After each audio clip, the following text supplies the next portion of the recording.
What changed in terms of defensively from North Carolina? Started to get a lot more pressure in the second half. I don't know if that's true or not, to be honest with you, but I mean, we got into a situation where we were throwing it a good bit, but I mean, I thought the pressure was about what they bring.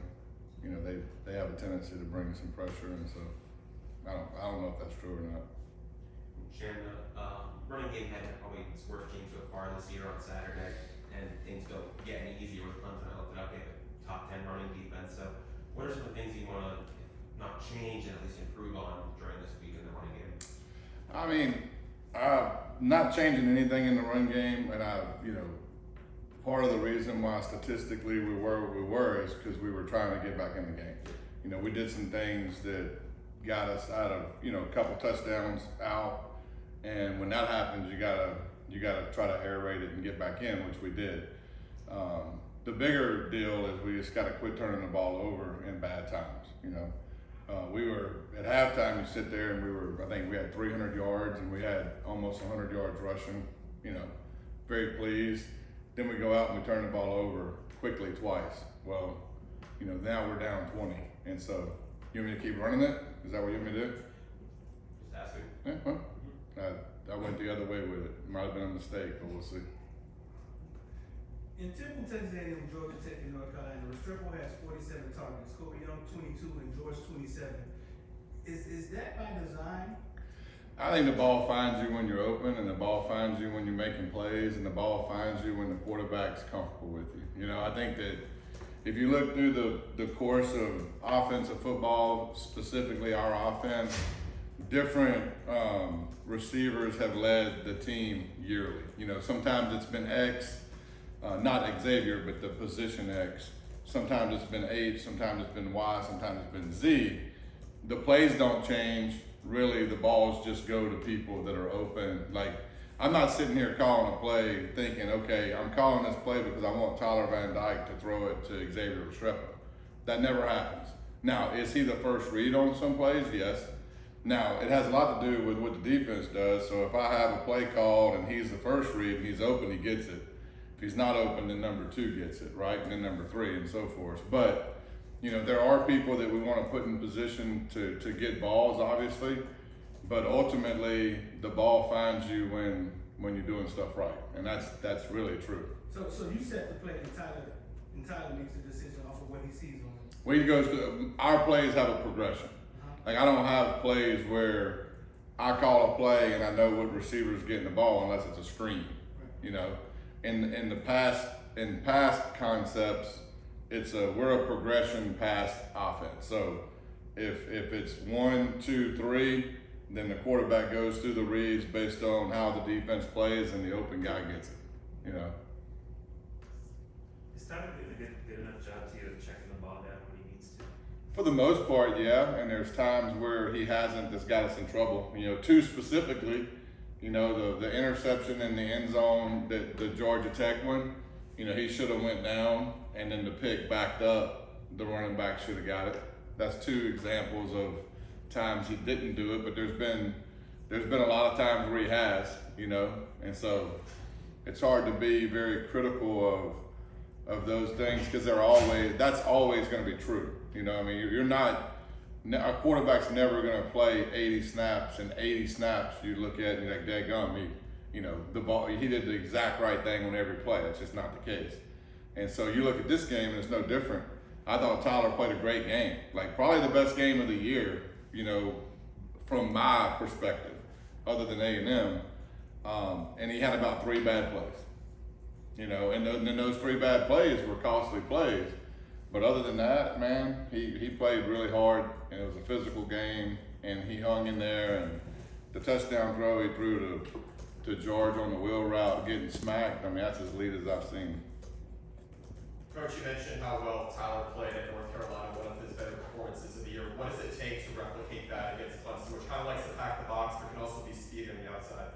I don't know about replicating it. I think there's a process of getting comfortable where those games happen.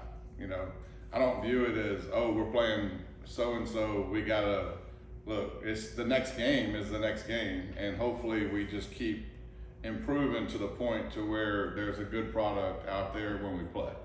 My focus is more on, eliminating the big miss, to be quite honest with you. If you like golf, you a golfer? I golf a little bit. All right. When you miss a drive, is it in the woods or is it in the fringe of the fairway? Fortunately enough, it's just on the rough right. Well, then you're probably a pretty good golfer, right? And you can score a decent score if your miss is right off the edge. Well, my miss is in the woods to the right, which is where our offense right now's miss is. When we're playing good football, we're averaging 500 yards a game. We're doing things that are really, really good most of the time. But when we don't hit it on the sweet spot, we're in the woods or in the water, and it's getting us beat.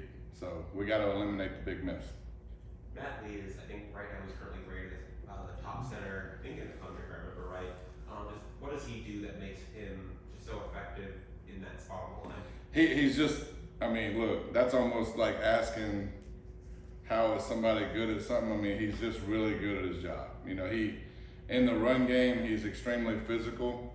He's very, his, body control of adjusting to like blitzers and things that change quickly is elite.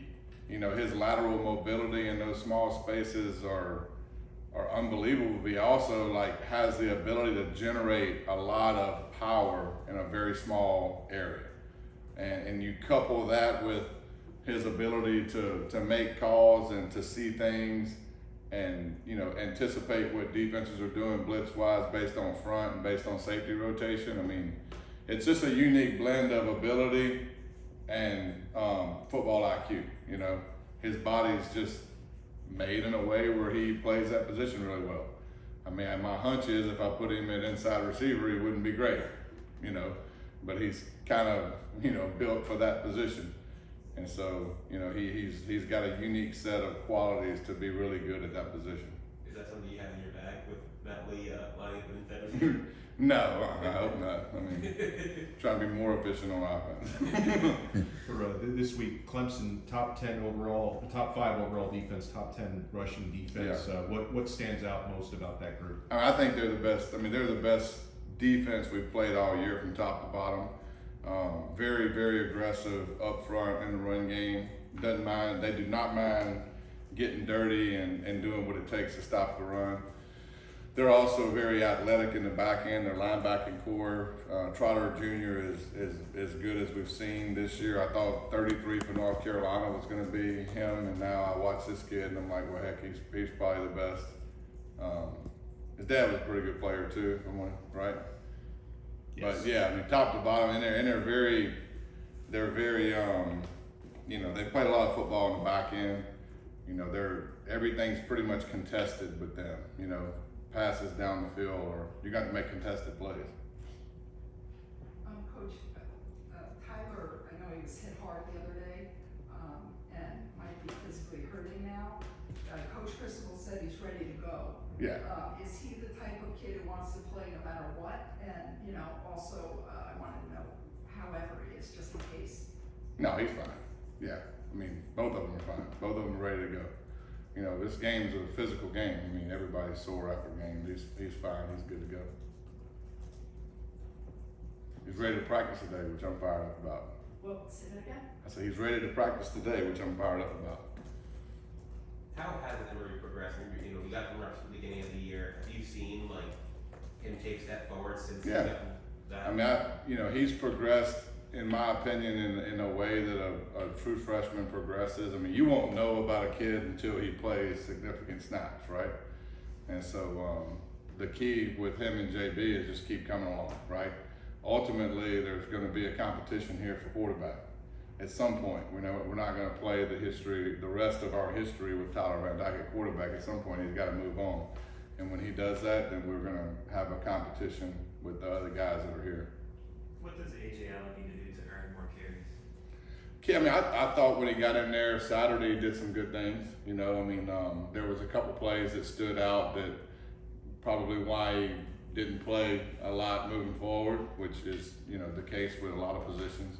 But consistency is the key. Consistency is the key with every position. Kids ask me, about playing time, you know, and playing times, you know, everybody wants to know, like, you know, if they're not playing, I mean, 11 guys walk out on the field, not everybody in the room is going to be one of those 11, right? And so what do you have to do to get into that 11 or 16 or so people that are playing? Your position coach and the coordinator has to feel pretty good about you, you know, and that's feel good about every aspect, you know, pass protection, everything, you know, and so, you know, and I'm not down on AJ at all, you know, I mean, I'm not down on him at all, and I want him to play more because his ability to make big plays is there, you know, but he's got to do everything, you know, he's got to do everything. I don't remember if it was in the spring or in fall camp. I remember you saying, you know, the plan for the season was kind of spread the ball out a lot among different receivers, get a lot of guys reps, but while Jacoby and X were playing so well, they were getting a lot of the reps at receiver until Saturday. I think Isaiah Horton got the most reps that he's ever gotten. Tyler Harrell got on the field, Ray. How much did you? Rashard got a bunch of reps. Like he got a touchdown. Like how much do you want to try to integrate those guys more and more into the game plan? I mean, that was a planned effort. I thought that, you know, this is a long season, and we're getting into some games where at the beginning of the year we were playing, you know, 60 to 70 snaps, you know, which I'm not like, and I said it before, I'm not mad about that. I mean, I'd rather play 65 snaps and win the game and be efficient, because snaps over time is what wears bodies down, right? So, but we're getting in the games where we're playing 85 or so snaps, right?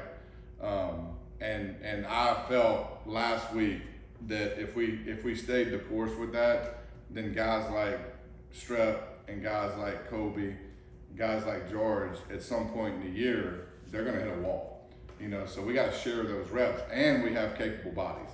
Like, you know, as a coach, it's a fine line between, you know, wanting your top guys out there and wanting to put guys in and give them experience. And a lot of times, you just gotta let them go, and they'll make plays, and they're not gonna be perfect either, you know. They're gonna mess up, but I mean, if we want to be good at the end of the year and we want guys to develop, we got to put them out there and just let them roll.